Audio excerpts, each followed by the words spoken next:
historia de la Cándida Heréndira y de su abuela desalmada. Go.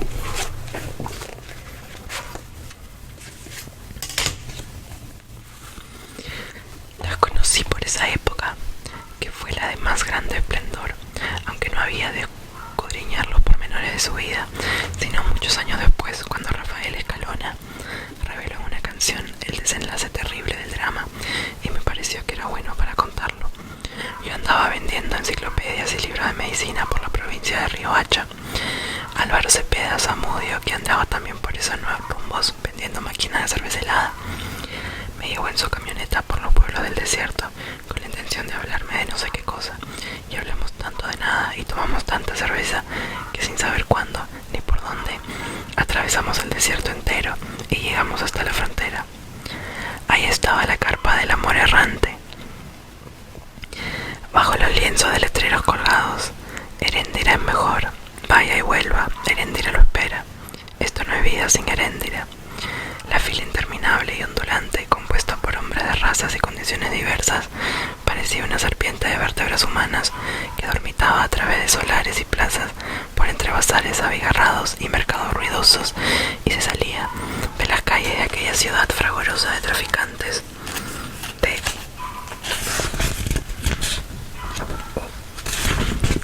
paso. Cada calle era un garito público, cada casa una cantina, cada puerta un refugio de prófugos. Las numerosas músicas indescifrables y los pregones gritados formaban un solo estruendo de pánico en el calor alucinante. Entre la muchedumbre de apátridas y vividores estaba Blacamán el bueno, trepado en una mesa, pidiendo una culebra de verdad para probar en carne propia un antídoto de su invención. Estaba la mujer que se había convertido en araña por desobedecer a sus padres, que por 50 centavos se dejaba tocar para que vieran que no había engaño, y contestaba las preguntas que quisieran hacerle sobre su desventura. Estaba un enviado de la vida eterna que anunciaba la venida inminente del poderoso murciélago sideral, cuyo ardiente resuello de azufre habría de trastornar el orden de la naturaleza y haría salir a flote los misterios del mar. El único remanso de sosiego era el barrio de Tolerancia, a donde solo llegaban los rescoldos del fragor urbano. Mujeres venidas de los 4 cuadrantes de la rosa náutica bostezaban de tedio en los abandonados salones de baile. Habían hecho la siesta sentadas sin que nadie las despertara para quererlas, y seguían esperando al murciélago sideral bajo los ventiladores de aspas atornilladas en el cielo raso. De pronto una de ellas se levantó y fue a una galería de trinitarios que daba sobre la calle. Por allí pasaba la fila de los pretendientes de Heréndira. «A ver», le gritó a la mujer, «¿qué tiene esa que no tenemos nosotras?» «Una carta de un senador», gritó alguien. Atraídas por los gritos y las carcajadas, otras mujeres salieron a la galería. «Hace días que sacó el Stasi», dijo una de ellas. «Imagínate, a 50 pesos cada uno». La que había salido primero decidió: «Pues yo me voy a ver qué es lo que tiene de oro esta 7 mesinas». «Yo también», dijo otra. «Será mejor que estar aquí calentando gratis el asiento». En el camino se incorporaron otras, y cuando llegaron a la tienda de Heréndira habían integrado una comparsa bulliciosa. Entraron sin anunciarse, espantaron a golpe de almohadas al hombre que se encontraron gastándose lo mejor que podía el dinero que había pagado, y cargaron la cama de Heréndira y la sacaron en andas a la calle. «Esto es un atropello», gritaba la abuela. «¡Qué fila de desleales, montoneras!». Y luego, contra los hombres de la fila: «¿Y ustedes, pollerones, dónde tienen las criadillas que permiten este abuso contra una pobre criatura indefensa? ¡Maricas!». Siguió gritando hasta donde le daba la voz, repartiendo tramojazos de báculo contra quienes se pusieran a su alcance, pero su cólera era inaudible entre los gritos y las rechiflas de la muchedumbre. Heréndira no pudo escapar del escarnio porque se lo impidió la cadena de perro con la que la abuela la encadenaba de un travesaño de la cama desde que trató de fugarse. Pero no le hicieron ningún daño. La mostraron en su altar de marquesina por las calles de más estrépito, con el paso alegórico de la penitente encadenada, y al final la pusieron en cámara ardiente en el centro de la plaza mayor. Heréndira estaba enroscada, con la cara escondida, pero sin llorar, y así permaneció en el sol terrible de la plaza, mordiendo de vergüenza y de rabia la cadena de perro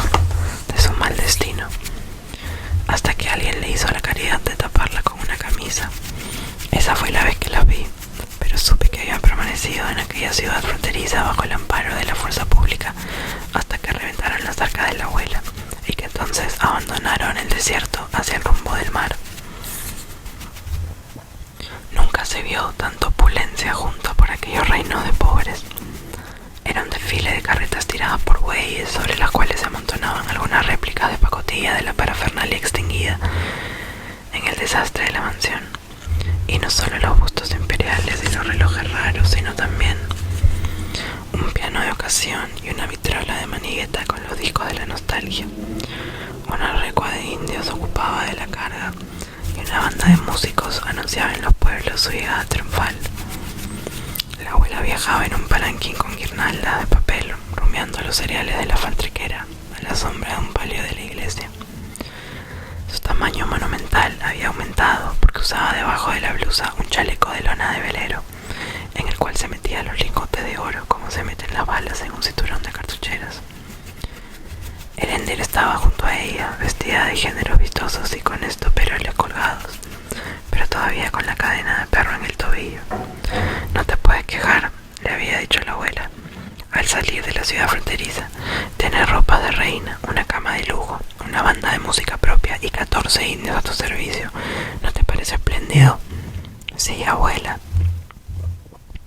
Cuando yo te falte, prosiguió la abuela, no quedarás a merced de los hombres, porque tendrás tu casa propia en una ciudad de importancia. Serás libre y feliz. Era una visión nueva e imprevista del porvenir.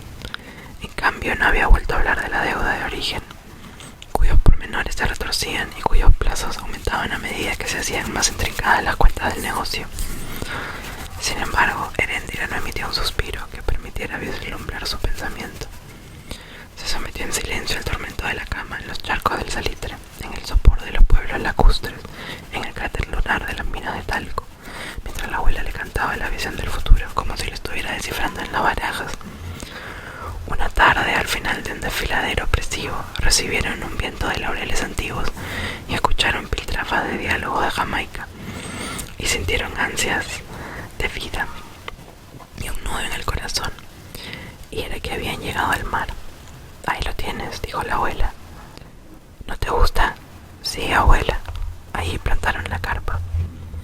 La abuela se pasó la noche hablando sin soñar, y a veces confundía su nostalgia con la clarividencia del porvenir. Durmió hasta más tarde que de costumbre y despertó sosegado por el rumor del mar. Sin embargo, cuando Erendira le estaba bañando, volvió a hacerle pronósticos sobre el futuro. Y era una clarividencia tan febril que parecía un delirio de vigilia. Serás una dueña señorial, le dijo, una dama de alcurnia venerada por tus protegidas y complacida y honrada por las más altas autoridades. Los capitanes de los buques te mandarán postales desde todos los puertos del mundo. Erendira no la escuchaba. El agua tibia perfumada de orégano chorreaba en la bañera por un canal alimentado desde el exterior. Erendira la recogía con una totuma impenetrable, sin respirar siquiera, y se le echaba a la abuela con una mano mientras la jabonaba con la otra. El prestigio de tu casa volará de boca en boca, desde el cordón de las Antillas hasta los reinos de Holanda. Y ha de ser más importante que la casa presidencial, porque en ella se discutirán asuntos del gobierno y se arreglará el destino de la nación. De pronto el agua se extinguió en el canal. Erendira salió de la carpa para averiguar qué pasaba y vio que el indio encargado de echar el agua en el canal estaba cortando leña en la cocina. Se acabó, hay que enfriar más agua, dijo el indio. Erendira fue hasta la hornilla, donde había otra olla grande con hojas aromáticas hervidas. Se envolvió las manos en un trapo y comprobó que podía levantar la olla sin ayuda del indio. Vete, le dijo, yo echo el agua. Esperó a que el indio saliera de la cocina. Entonces quitó del fuego la olla hirviente. La levantó con mucho trabajo hasta la altura de la canal y ya iba a echar el agua mortífera cuando la abuela gritó en el interior de la carpa: ¡Erendira! Fue como si lo hubiera visto. La nieta, asustada por el grito, se arrepintió en el instante final.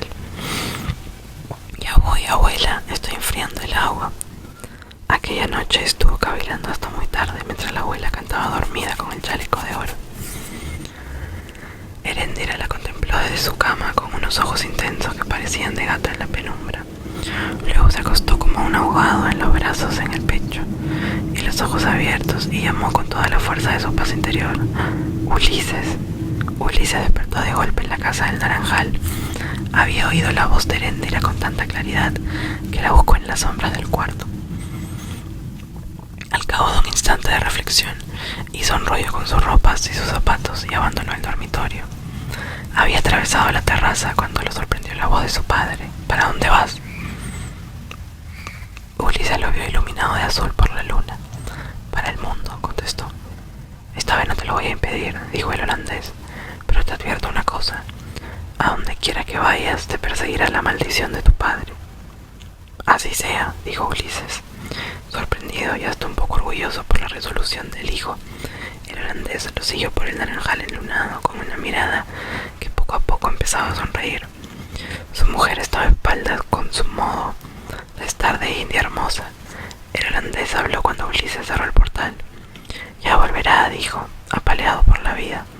Más de pronto de lo que tú crees. Eres muy bruto, suspiró ella. No volverá nunca. En esta ocasión, Ulises no tuvo que preguntarle a nadie por el rumbo de Heréndira.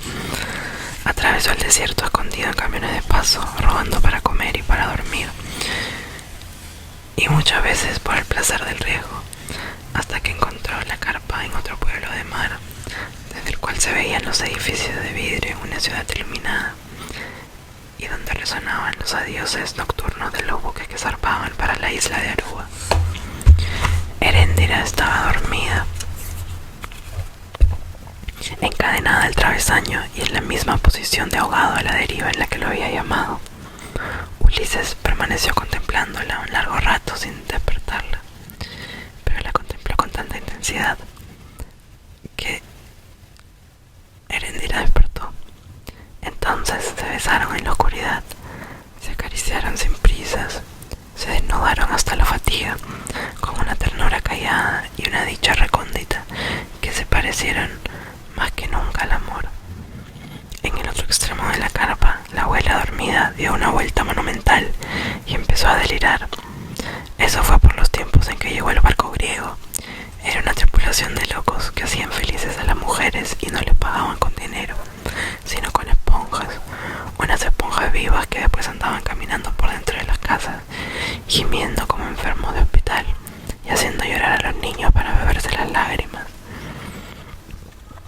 Se incorporó con un movimiento subterráneo y se sentó en la cama. Entonces fue cuando llegó el Dios mío, gritó, y más fuerte, más grande y mucho más hombre que Amadís. Ulises, que hasta entonces no había prestado atención al delirio, trató de esconderse cuando vio a la abuela sentada en la cama. Heréndira lo tranquilizó. Date quieto, le dijo. Siempre que llegue a esa parte se sienta en la cama, pero no despierta. Ulises se acostó en su hombro. Yo estaba esa noche cantando con los marineros y pensé que era un temblor de tierra. Todos debieron pensar lo mismo, por lo que huyeron dando gritos, muertos de risa, y solo quedó bajo el cobertizo él. Recuerdo como si hubiera sido ayer que yo estaba cantando la canción que todos cantaban en aquellos tiempos. Hasta los loros en los patios cantaban, sin son ni ton, como solo es posible cantar en los sueños, cantar las líneas de esa amargura. Señor, Señor, devuélveme mi antigua inocencia para gozar su amor otra vez desde el principio. Entonces se interesó Ulises en la nostalgia de la abuela. Ahí estaba él, con una guacamaya ya en el hombro y un trabuco de matar caníbales como Diego Guatarrali a las Guayanas. Y yo sentí su aliento de muerte cuando se plantó enfrente a mí y me dijo: le he dado 1000 veces la vuelta al mundo y he visto todas las mujeres de todas las naciones, así que tengo autoridad para decirte que eres la más altiva y la más servicial, la más hermosa de la tierra. Se acostó y sollozó en la almohada. Ulises y Heréndira permanecieron un largo rato en silencio, mecidos en la penumbra por la respiración descomunal de la anciana dormida. De pronto, Heréndira preguntó sin un quebranto mínimo en la voz: ¿te atreverías a matarla? Tomado de sorpresa, Ulises no supo qué contestar. ¿Quién sabe? ¿Tú te atreves? Yo no puedo, dijo Heréndira, porque es mi abuela. Entonces Ulises observó otra vez el enorme cuerpo dormido, como midiendo su cantidad de vida, y decidió: por ti, soy capaz de todo. Ulises compró 1 libra de veneno para ratas, las revolvió con una nata de leche y mermelada de frambuesas y vertió pastel al que le había sacado su relleno de origen. Uy, yo no se ha despertado. Espérenme. Después le puse encima una crema más densa, componiéndolo con una cuchara hasta que no quedó ningún rastro de la maniobra siniestra, y completó el engaño con 72 velitas rosadas. La abuela se incorporó en el trono, blandiendo el báculo amenazador cuando lo vi entrar en la carpa con el pastel de fiesta. Descarado, gritó. ¿Cómo te atreves a poner los pies en esta casa? Ulises se escondió detrás de su cara de ángel. Vengo a pedirle perdón, dijo. Hoy día es su cumpleaños. Desarmada por su mentira certera, la abuela se hizo poner la mesa como para una cena de bodas. Sentó a Ulises a su diestra mientras Heréndira le servía, y después de apagar las velas con un soplo arrasador, cortó el pastel en partes iguales. Le sirvió a Ulises. Un hombre que sabe hacerse perdonar tiene ganada la mitad del cielo, dijo. Te dejo el primer pedazo, que es el de felicidad. No me gusta el dulce, dijo él. Que le aproveche. La abuela le ofreció a Heréndira otro pedazo de pastel. Ella se lo llevó a la cocina y lo tiró en la caja de la basura. La abuela se comió sola todo el resto. Se metía los pedazos enteros en la boca y se los tragaba sin masticar, gimiendo de gozo y mirando a Ulises desde el limbo de su placer. Cuando no hubo más en su plato, se comió también el que Ulises había despreciado mientras masticaba el último trozo.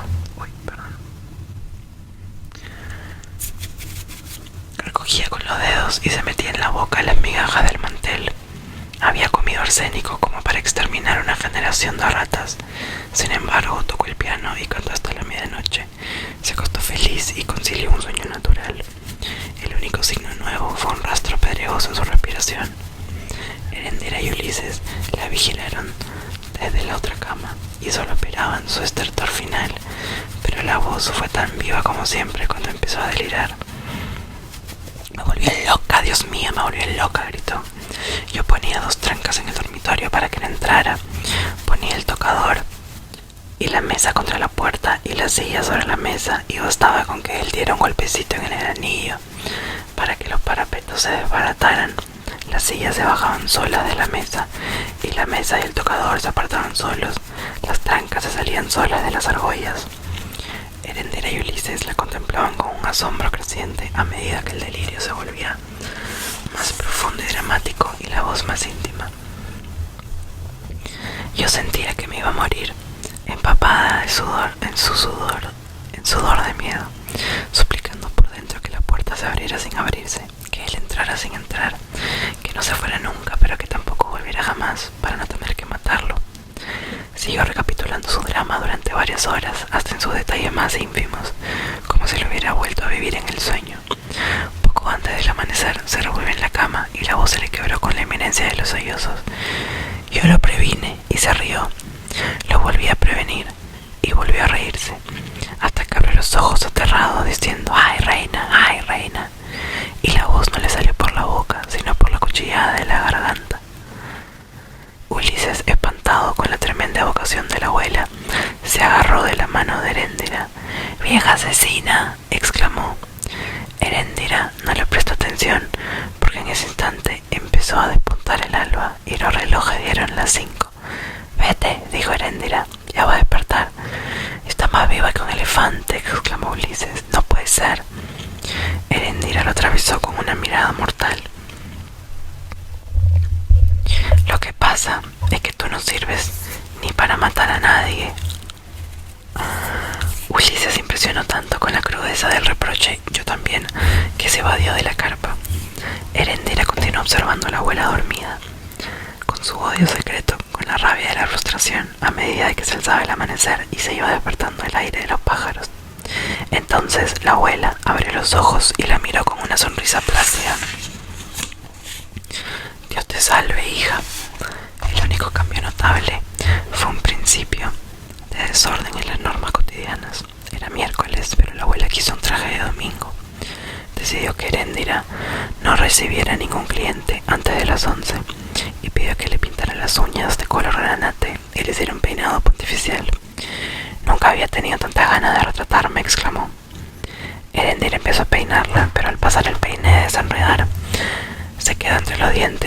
mazo de cabello. Se le mostró asustada a la abuela. Ella lo examinó. Trató de arrancarse otro mechón con los dedos y otro arbusto de pelo se quedó en la mano. Lo tiró al suelo y probó otra vez y se arrancó un mechón más grande. Entonces empezó a arrancarse el cabello con las dos manos, muerta de risa, arrojando los puñados en el aire con un júbilo incomprensible, hasta que la cabeza le quedó como un coco pelado. Erendira no volvió a tener noticias de Ulises hasta 2 semanas más tarde, cuando percibió fuera de la carpa el reclamo de la lechuza. La abuela había empezado a tocar el piano y estaba tan absorta en su nostalgia que no se daba cuenta de la realidad. Tenía en la cabeza una peluca de plumas radiantes. Erendira acudió al llamado y solo entonces descubrió la mecha de detonante que salía de la caja del piano y se prolongaba por entre la maleza y se perdía en la oscuridad. Corrió hacia donde estaba Ulises, se escondió junto a él entre los arbustos y ambos vieron con el corazón oprimido la llamita azul que se fue por la mecha detonante y atravesó el espacio oscuro y penetró en la carpa. «Tápate los oídos», dijo Ulises. Ambos lo hicieron sin que hiciera falta porque no hubo explosión. La tienda se iluminó por dentro con una deflagración radiante. Estalló en silencio y desapareció con una tromba de humo de pólvora mojada. Cuando Erendira se atrevió a entrar, creyendo que la abuela estaba muerta, la encontró en la peluca chamuscada, con la peluca chamuscada y la camisa en piltrafas, pero más viva que nunca, tratando de sofocar el fuego con una manta. Ulises se escabulló al amparo de la gritería de los indios, que no sabían qué hacer, confundidos por las órdenes contradictorias de la abuela. Cuando lograron por fin dominar las llamas y disipar el humo, se encontraron con una visión de naufragio. «Parece cosa del maligno», dijo la abuela. «Los pianos no estallan por casualidad». Hizo toda clase de conjeturas para establecer la causa del nuevo desastre, pero las evasivas de Erendira y su actitud impávida acabaron de confundirla. No encontró una mínima fisura en la conducta de su nieta, ni se acordó de la existencia de Ulises. Estuvo despierta hasta la madrugada, hilando suposiciones y haciendo cálculos de las pérdidas. Durmió poco y mal. A la mañana siguiente, cuando Erendira le quitó el chaleco de las barras de oro, le encontró ampollas de fuego en los hombros y el pecho en carne viva. «Con razón que dormí dando vueltas», dijo, mientras Erendira le echaba claras de huevo en las quemaduras. «Y además, tuvo un sueño raro». Hizo un esfuerzo de concentración para evocar la imagen hasta que la tuvo tan nítida en la memoria como en el sueño. «Era un pavo real en una hamaca blanca», dijo. Erendira se sorprendió, pero rehizo de inmediato su expresión cotidiana. «Es un buen anuncio», mintió. «Los pavos reales de los sueños son animales de larga vida». «Dios te oiga», dijo la abuela, «porque estamos otra vez como al principio. Hay que empezar de nuevo». Erendira no se alteró. Salió de la carpa con el platón de las compresas y dejó a la abuela con el torso embebido de clara de huevo y el cráneo embadurnado de mostaza. Estaba echando más claras de huevo en el platón, bajo el cobertizo de palmas que servía de cocina, cuando vio aparecer los ojos de Ulises por detrás del fogón, como lo vio la primera vez detrás de su cama. No se sorprendió, sino que le dijo con una voz de cansancio: «Lo único que has conseguido es aumentarme la deuda». Los ojos de Ulises se turbaron de ansiedad. Permaneció inmóvil, mirando a Erendira en silencio, viéndole partir los huevos con una expresión fija de absoluto desprecio, como si él no existiera. Al cabo de un momento los ojos se movieron, revisaron las cosas de la cocina, las ollas colgadas, las ristras de achiote, los platos, el cuchillo de destazar. Ulises se incorporó, siempre sin decir nada, y entró bajo el cobertizo y descolgó el cuchillo. Erendira no se volvió a mirarlo, pero el momento en el que Ulises abandonaba el cobertizo, le dijo en voz muy baja: «Ten cuidado, que ya tuvo un aviso de la muerte. Soñó con un pavo real en una hamaca blanca». La abuela vio entrar a Ulises con el cuchillo y, haciendo un supremo esfuerzo, se incorporó sin ayuda del báculo y levantó los brazos. «Muchacho, te volviste loco», le gritó. Ulises le saltó encima y le dio una cuchillada cerca en el pecho desnudo. La abuela lanzó un gemido, se le echó encima y trató de estrangularlo con su potente brazo de oso. «¡Hija de puta!», gritó. «Demasiado tarde me doy cuenta que tienes cara de ángel traidor». decir nada más porque Ulises logró liberar la mano con el cuchillo y le asestó una segunda cuchillada en el costado. La abuela soltó un gemido recóndito y abrazó con más fuerza al agresor. Ulises asestó un tercer golpe sin piedad y un chorro de sangre pulsada a alta presión le salpicó en la cara. Era una sangre oleosa, brillante y verde, igual que la miel de menta. Erendira apareció en la entrada con el platón en la mano y observó la lucha con una impavidez criminal. Grande y monolítica, gruñendo de dolor y de rabia, la abuela se aferró al cuerpo de Ulises. Sus brazos, sus piernas, hasta su cráneo pelado estaban verdes de sangre. La enorme respiración de fuelle, trastornada por los primeros estertores, ocupaba todo el ámbito. Ulises logró liberar otra vez el brazo armado. Abrió un tajo en el vientre y una explosión de sangre lo empapó de verde hasta los pies. La abuela lo trató de alcanzar el aire que ya le hacía falta para vivir y se derrumbó de bruces. Ulises soltó los brazos exhaustos y sin darse un instante de tregua le atestó al vasto cuerpo caído la cuchillada final. Erendira puso entonces en el platón en una mesa. Se inclinó sobre la abuela, escudriñándola sin tocarla, y cuando se convenció de que estaba muerta, su rostro adquirió de golpe toda la madurez de persona mayor que no le habían dado sus 20 años de infortunio. Con movimientos rápidos y precisos, cogió el chaleco del oro y salió de la carpa.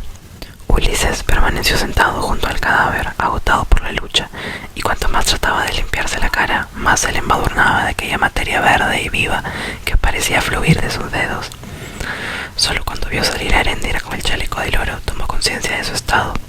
La llamó a gritos, pero no recibió ninguna respuesta. Se arrastró hasta la entrada de la carpa y vio que Erendira empezaba a correr por la orilla del mar en dirección opuesta a la de la ciudad. Entonces hizo un último esfuerzo para perseguirla, llamándola con unos gritos desgarrados que ya no eran de amante, sino de hijo. Pero lo venció el terrible agotamiento de haber matado a una mujer sin ayuda de nadie. Los indios de la abuela lo alcanzaron tirado boca abajo en la playa, llorando de soledad y de miedo. Erendira no lo había oído. Iba corriendo contra el viento, más veloz que un venado, y ninguna voz de este mundo la podía detener. Pasó corriendo sin volver la cabeza por el vapor ardiente de los charcos de salitre, por los cráteres de talco, por el sopor de los palafitos, hasta que se acabaron las ciencias naturales del mar y empezó el desierto. Pero todavía siguió corriendo con el chaleco del oro, más allá de los vientos áridos y los atardeceres de nunca acabar. Y jamás se volvió a tener la menor noticia de ella, ni se encontró el vestigio más ínfimo de su desgracia. Fin.